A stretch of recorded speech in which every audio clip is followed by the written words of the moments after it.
Assalamualaikum warahmatullahi wabarakatuh. Saya Cikgu Muhammad Anwaruddin bin Ismail, mewakili Kolej Vocational Segamat akan menyampaikan peraturan dan garis panduan norma baharu pasca PKP. Seperti yang semua tahu, pengumuman pembukaan semula Kolej Vocational KV, MUT SLDN dan Institut Latihan Kemahiran Swasta ILKS yang melaksanakan program vocational kemahiran pendidikan Malaysia telah diumumkan oleh Yang Berhormat Menteri Kanan Pendidikan Dr. Muhammad Razli Mat Jidin, iaitu pada 24 Jun 2020 hari Rabu. Justru itu, semua kolej vocational perlu mematuhi Surat Siaran Kementerian Pendidikan Malaysia Bilangan 5 tahun 2020, iaitu Garis Panduan Pengurusan Pembukaan Semula Sekolah Kementerian Pendidikan Malaysia yang telah dikeluarkan pada 4 Jun 2020. Semua kolej vocational perlu mematuhi pelaksanaan pengajaran dan pembelajaran PDP dan penilaian akhir PA mengikut takwim pengajian akademik 2020 yang telah diluluskan oleh Mesyuarat Senat Kolej Vocational kali kelima bilangan 1 2019 bertarikh 26 Ogos 2019. Namun begitu, bagi takwim pengajian akademik di bawah Pasca Perintah Kawalan Pergerakan Pemulihan PKPP, model penggiliran dicadangkan sebagai persediaan pembukaan pada 24 Jun 2020. Pelajar DVM tahun 2 dan SVM tahun 2 akan memulakan sesi PDP secara fizikal iaitu hadir ke kolej, manakala pelajar DVM tahun 1 dan SVM tahun 1 pula akan dimaklumkan oleh pihak kementerian kelak. Namun pelajar DVM tahun 1 dan SVM tahun 1 akan mengikuti kelas secara atas talian ataupun online atau media yang lain terlebih dahulu. Bagi pelajar yang menginap di asrama, boleh mendaftar masuk pada 23 Jun 2020. Pelajar asrama yang telah diminta mengambil barang peribadi masing-masing iaitu bermula pada 14 Jun hingga 17 Jun 2020 supaya pihak kolej dapat menyusun semula kemudahan di asrama mengikut SOP yang telah dikeluarkan oleh pihak Kementerian Pendidikan Malaysia KPM. Bagi memastikan norma baru ini berjalan lancar, peranan ibu bapa sangat diperlukan ketika ini. Ibu bapa perlu memastikan anak ataupun anak jagaan masing-masing dalam keadaan sihat, menjaga kebersihan diri dan tidak menunjukkan gejala COVID-19 sebelum hadir ke sekolah. Selain itu, ibu bapa perlu membantu anak ataupun anak jagaan masing-masing untuk belajar mengikut kemampuan sendiri serta memberikan motivasi kepada mereka agar terus bersemangat untuk belajar. Selain itu, peranan pihak ABG tidak boleh dinafikan dalam cabaran menghadapi norma baharu.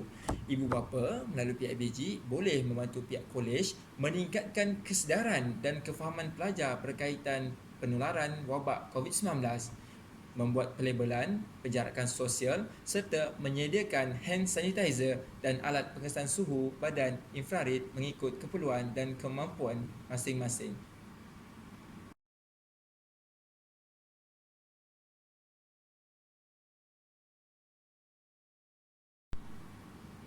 Norma baru peraturan pasca PKP yang telah dikeluarkan oleh pihak Kementerian Kesihatan Malaysia KKM, pihak Kementerian Pendidikan Malaysia KPM dan juga pihak Majlis Keselamatan Negara MKN. Berikut merupakan norma baharu peraturan pasca PKP. Yang pertama, tidak dibenarkan untuk berhimpun membabitkan peserta yang ramai sama ada di lokasi yang terbuka ataupun tertutup.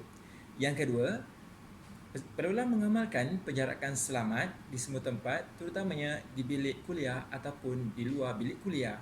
Yang ketiga, tidak boleh bersalam dan bersentuhan secara fizikal. Yang keempat, sentiasa menjaga kebersihan diri dan persekitaran. Yang kelima, digalakkan memakai pelitup muka ataupun mask kecuali yang bergejala. Dan yang terakhir, kerap membasuh tangan menggunakan sabun. Berikut merupakan aspek-aspek SOP yang perlu diikuti oleh pelajar. Yang pertama, semua pelajar tahun 2 DVM, tahun 2 SVM wajib hadir ke kolej untuk meneruskan sesi PDP. Pelajar yang tak boleh hadir ke sekolah ataupun kolej perlu mengemukakan sijil sakit ataupun surat makluman daripada ibu bapa. Yang kedua, pergerakan ke suatu tempat mesti dalam jarak 1 meter antara pelajar dengan pelajar yang lain. Yang ketiga, pastikan setiap pelajar mengikuti pergerakan yang ditetapkan berdasarkan label di setiap blok akademik dan atau bingkil. Yang keempat, pelajar perlu berada dalam bilik kuliah sepanjang masa. Yang kelima, pelajar dilarang berada di kafeteria, wakaf, surau ataupun padang. Yang keenam, pelajar hanya dibenarkan untuk berada di perpustakaan untuk urusan meminjam buku atau memulangkan buku. Yang ketujuh, pelajar digalakkan untuk membawa sendiri pelitup muka dan pen sanitasi tangan. Yang ke-8, pelajar asrama perlu mengambil suhu badan di Dewan Seri Puteri. Berikut merupakan SOP untuk pelajar luar. Yang pertama, semasa masuki pintu utama, pastikan setiap pelajar mengambil suhu badan di pondok pengawal. Sekiranya suhu di bawah 37.5 darjah Celsius, pelajar dibenarkan untuk masuk. Yang kedua, pelajar digalakkan untuk membawa dan menggunakan pen sendiri ketika mencatat suhu di pondok pengawal. Yang ketiga, pelajar yang membawa motosikal perlu letakkan motosikal masing-masing dalam jarak 1 meter antara motor masing-masing. Yang keempat, pelajar perlu bergerak terus ke bilik kuliah yang telah ditetapkan. Dan yang kelima, pelajar tidak dibenarkan menumpang kenderaan orang lain. Berikut merupakan SOP yang perlu diikuti oleh pelajar semasa berada di kelas ataupun di bengkel. Yang pertama, pelajar digalakkan sentiasa mencuci tangan atau sanitasi tangan. Yang kedua, pelajar mesti duduk di tempat yang telah ditetapkan. Yang ketiga, pelajar tak boleh menukar kerusi, meja ataupun perabot yang telah disediakan dengan pelajar yang lain. Yang keempat, pelajar tak boleh meminjam ataupun menggunakan peralatan pelajar lain. Yang kelima, pelajar mesti menjaga jarak sosial 1 meter sekurang-kurangnya dengan pelajar yang lain. Berikut merupakan SOP semasa pelajar berada di kafeteria ataupun koperasi. Yang pertama, pergerakan pelajar ke kantin mesti mengikut jadual yang telah ditetapkan. Yang kedua, hanya 2 orang pelajar saja yang dibenarkan untuk ke kafeteria dalam satu-satu masa hanya untuk mengambil bungkusan makanan. Yang ketiga, pelajar tidak dibenarkan untuk makan di kafeteria. Pengusaha kafeteria akan membungkuskan makanan dan pelajar akan makan di dalam bilik kelas ataupun bilik kuliah. Yang keempat, pelajar tidak dibenarkan untuk masuk ke koperasi. Pembelian hanya dijalankan melalui kaunter tikap yang telah disediakan dan pelajar perlu beratur mengikut jarak yang telah dilabelkan. Dan yang terakhir, pelajar digalakkan menghantar wakil untuk membeli barangan di koperasi.